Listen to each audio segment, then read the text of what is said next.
গোলাম মোস্তফা, আপনাকে স্বাগত জানাচ্ছি বিস্তারের আজকের আয়োজনে। প্রথমে যেটি জানতে চাই, জনশক্তি রপ্তানি আসলে যে হারে বাড়ছে, ব্যাংকিং চ্যানেলে সেই হারে আমরা রেমিটেন্স আশা দেখছি না। বলা হচ্ছে হুন্ডি ব্যবসায়ীরা ডলার বা রিয়েলের বেশি দাম দিয়ে প্রবাসীদের আকৃষ্ট করতে পারছে। তাহলে কি হুন্ডির কাছে ব্যাংকিং চ্যানেল হেরে যাচ্ছে? এখন জন্ম সনদ দিয়ে খোলো বিকাশ স্টুডেন্ট অ্যাকাউন্ট। নিজের বিকাশ নিজে কর। ধন্যবাদ। প্রথমত হুন্ডিওয়ালাদের দৌরাত্ম্য তো রয়েছে। বুঝতে হবে হুন্ডিওয়ালারা কিন্তু প্রবাসীদের একেবারে দোরগোড়ায় গিয়ে তাদের কাছ থেকে বৈদেশিক মুদ্রা কালেকশন করে এবং লোকালি টাকা দেয়। তা আমাদের ব্যাংকিং চ্যানেলকে আপনার প্রবাসী ফ্রেন্ডলি করে গড়ে তুলতে হবে। তাদেরকে বিদেশে ডেলিগেশন পাঠাতে হবে, স্থায়ী এক্সিকিউটিভ নিয়োগ করতে হবে যারা প্রবাসীদের ঘরে ঘরে কর্মস্থলে গিয়ে তাদেরকে বুঝাবে যে তারা কেন হুন্ডিতে না পাঠিয়ে ব্যাংকিং চ্যানেলে পাঠাবে, কত নিরাপদ দেশ সেবা হবে। এছাড়া হুন্ডি সবসময় হুন্ডিওয়ালাদের কথা আমরা বলি, আরো কিছু কারণ রয়েছে। আপনি জানেন বৈশ্বিক মুদ্রাস্ফীতির কারণে প্রত্যেকটা দেশেই কিন্তু জিনিসপত্রের দাম বেড়েছে জীবনযাত্রার ব্যয়। এটাও কিন্তু একটা কারণ। আরেকটা কারণ হলো একই কারণে ওভারটাইম আগের তুলনায় কিছুটা কম হয় এখন। অন্য আরেকটা কারণ হলো প্রবাসীদের লাইফস্টাইল। আমরা এখন থেকে 20, 30, 40 বছর আগে যে কর্মীদেরকে পাঠাতাম, ওরা কিন্তু একটি পয়সাও নষ্ট করতো না, প্রতিটি পয়সা সঞ্চয় করতে বাড়িতে পাঠিয়ে দিত। এখন আমরা বিদেশে দেখছি যে যেসব কর্মীদেরকে ইদানিং পাঠাচ্ছি, এরা ওখানে গিয়ে ব্যানসনের হ্যাজেস খায়, KFC খায়, আড্ডা মারে এবং জিন্সের প্যান্ট কিনে। তাদের লাইফস্টাইল চেঞ্জ হয়ে গেছে, সুতরাং খরচাপাতি বেড়েছে। অন্য আরেকটা কারণ হচ্ছে কিছু কিছু প্রবাসী কিন্তু বিদেশে গিয়ে এন্টারপ্রেনিয়র হয়ে যাচ্ছে। এটা কিন্তু আলোচনায় আসে না।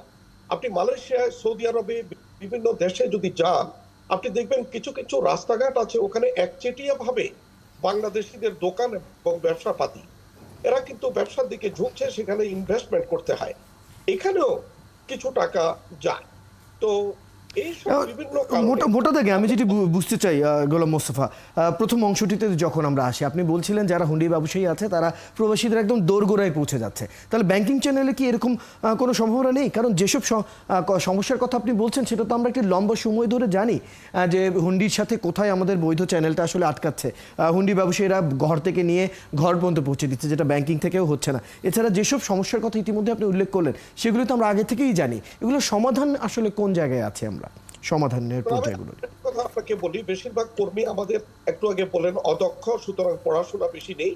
ব্যাংকিং চ্যানেলে টাকা পাঠানোর জন্য ফর্ম ফিল আপ করা, এটা সেটা, তারপরে ওই ব্যাংকে যাওয়া, এই ধরনের সময়ও তারা অনেক সময় পায় না। তো এদিকে হুন্ডিওয়ালাদের তো কিছু না, ওইখানে ডলার দিয়ে এখানে টাকা পেয়ে যায়। সুতরাং আমার মনে হয়, আমি একটা যে বলি, ইসলামী ব্যাংক আমাদের দেশে সবচেয়ে বেশি বৈদেশিক মুদ্রা আহরণ করে। তার এককালীন ম্যানেজিং ডিরেক্টর যখন আরো জুনিয়র ছিল, উনি কিন্তু সৌদি আরবে কয়েক বছর ছিল ব্যাংকের প্রতিনিধি হিসাবে, ঘরে ঘরে যেত এবং ফর্ম ফিল আপ করে দিত, সিগনেচার নিত, তাদেরকে এলিওর করতো, তাদেরকে উৎসাহিত করতো। তা আমি এটুকু মনে করি আমাদের ব্যাংকিং চ্যানেল আরো প্রবাসী ফ্রেন্ডলি হওয়া প্রয়োজন। আর একটু বিষয় জানতে চাই যে আমাদের তো অনেকগুলো দেশ রয়েছে, প্রতিবেশী অনেকগুলো দেশই রয়েছে যারাও আসলে তারাও রেমিটেন্সের উপর অনেকটাই আসলে নির্ভরশীল। তো সেই ক্ষেত্রে তারা আসলে কীভাবে এই বিষয়গুলো সামাল দিচ্ছে? নাকি আমরা যদি প্রতিবেশী দেশগুলোর দিকে দেখি তাদেরও কি একই অবস্থা আমাদের মতো?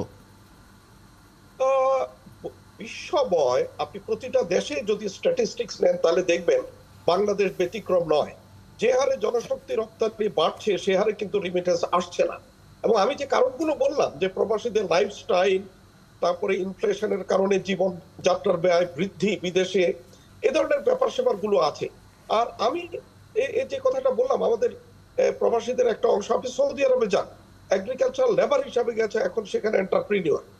সেখানে তারা আপনার সবজি ফল ফলায় এবং সেটা লোকাল মার্কেটে বিক্রি করে। যারা বিক্রি করে রিটেইলার, ওরাও কিন্তু বাংলাদেশি, যারা হোলসেলার তারাও বাংলাদেশি, ইভেন এক্সপোর্ট পর্যন্ত করছে। সুতরাং কিছু কিছু বিনিয়োগ তারা সেখানে করছে, যার ফল দীর্ঘমেয়াদে। তাহলে সেই পরিস্থিতি আওয়াটা সামাল হবে। বেশ দারুণভাবে আপনার কাছে বিষয়গুলো জানতে পারলাম। ধন্যবাদ গোলাম মোস্তফা সময়টুকু আজ আমাদেরকে দেওয়ার জন্য।